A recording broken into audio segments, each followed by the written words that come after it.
ತಾಲೂಕಿನ ದಡೆಸುಗೂರು ಬ್ರಿಡ್ಜ್ ಅನ್ನು ದಡೆಸುಗೂರು ಗ್ರಾಮದ ಯುವಕರು ಸ್ವಚ್ಛತೆ ಮಾಡಿ ವಾಹನ ಸವಾರರಿಗೆ ಸುಗಮ ಸಂಚಾರಕ್ಕೆ ಅನುಕೂಲಕರವಾದ ವಾತಾವರಣ ಕಲ್ಪಿಸುವ ಮೂಲಕ ಜನಮನ್ನಣೆಗೆ ಪಾತ್ರರಾಗಿದ್ದಾರೆ.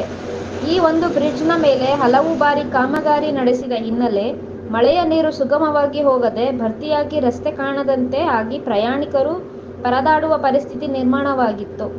ಇದನ್ನು ಅರಿತ ಯುವಕರು ಸ್ವತಃ ತಾವೇ ಸ್ವಚ್ಛತೆಗೆ ಮುಂದಾಗುವ ಮೂಲಕ ದಡೆಸುಗೂರು ಬ್ರಿಡ್ಜ್ ಸ್ವಚ್ಛಗೊಳಿಸಿದ್ದಾರೆ. ಈ ವೇಳೆ ಈರಣ್ಣ ಕೆಂಗಲ್, ನಾಗಪ್ಪ ಕೆಂಗಲ್, ರವಿಕುಮಾರ್ ರೆಡ್ಡಿ ದಡೆಸುಗೂರು, ಸದ್ದಾಂ ದಡೆಸುಗೂರು, ವೈಭು ದಡೆಸುಗೂರು ಇದ್ದರು.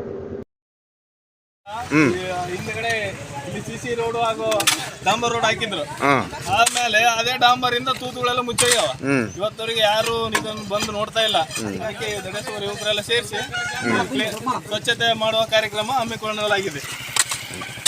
ಇನ್ನ ಏನಾನ ಮಾಹಿತಿ ಏನಿಲ್ಲ, ಸಂಬಂಧಪಟ್ಟ ಅಧಿಕಾರಿಗಳು ಈಗಾದ್ರೂ ಎಚ್ಚೆತ್ತು ಇದ್ರ ಬಗ್ಗೆ ನೋಡಿ ಕ್ರಮ ತಗೊಂಡು ಸರಿ ಮಾಡೋ ಜಾಗೃತಿಯಲ್ಲಿ ಇರಬೇಕು. ಕಳೆದ 70 ವರ್ಷ ಆಗಿತ್ತು ಬ್ರಿಡ್ಜಿಗೆ, ಆದ್ರೂ ಏನು ನೋಡ್ತಾ ಇಲ್ಲ. ಇಲ್ಲಿ ಬಂದು ಯಾರು ಕೆಲಸ ಕಾರ್ಯಗಳು ಆಗಿಲ್ಲ. ಕೆಲಸ ಕಾರ್ಯಗಳು ಯಾವೂ ಆಗಿಲ್ಲ.